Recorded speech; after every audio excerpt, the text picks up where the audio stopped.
ఇది మామూలు breaking news కాదు, బిగ్గెస్ట్ బ్రేకింగ్ న్యూస్ ఇండియాలోనే ఇప్పుడు ఇది ప్రధానమైన చర్చ. ఏకంగా భారత ప్రధాని మోదీని చంపేందుకు అమెరికా అధ్యక్షుడు డొనాల్డ్ ట్రంప్ కుట్ర చేశారు అన్నట్టుగా చర్చ జరుగుతోంది. నిజంగానే ప్రధాని మోదీని చంపేందుకు అమెరికా కుట్ర చేసిందా అనేటువంటి ఒక చర్చ ఇప్పుడు దేశవ్యాప్తంగా మొదలైంది. మోదీ చైనా పర్యటనలో ఆయన పైన హత్యకు స్కెచ్ వేశారట.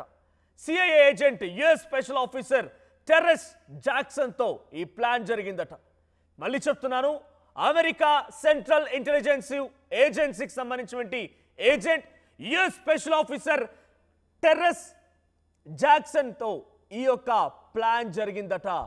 బంగ్లాదేశ్లో ముందుగానే మన పసిగట్టినటువంటి రష్యా అండ్ ఇండియన్ రా మరియు ఇంటెలిజెన్స్ అధికారులు టెర్రెస్ జాక్సన్ని హతమార్చినట్టు తెలుస్తోంది. లేదనంటే మోడీకి పెద్ద ప్రమాదమే ఉండేదనేది ఇప్పుడు ఇంటర్నేషనల్ మీడియాలో కూడా జోరుగా చర్చ జరుగుతోంది. అయితే బంగ్లాదేశ్లో జాక్సన్ ఉంటుండగా ఒక హోటల్లోనే అనుమానాస్పద స్థితిలో మరణించాడు. ఇప్పటికీ ఇంకా ఆయన మరణానికి గల కారణం తెలియడం లేదు. అయితే దీని వెనుక ఇండియా అండ్ రష్యా ఉన్నాయనేది పెద్ద ఎత్తున చర్చ జరుగుతోంది. ప్రధాని మోదీపై స్కెచ్ వేసింది టెర్రెస్ జాక్సనే.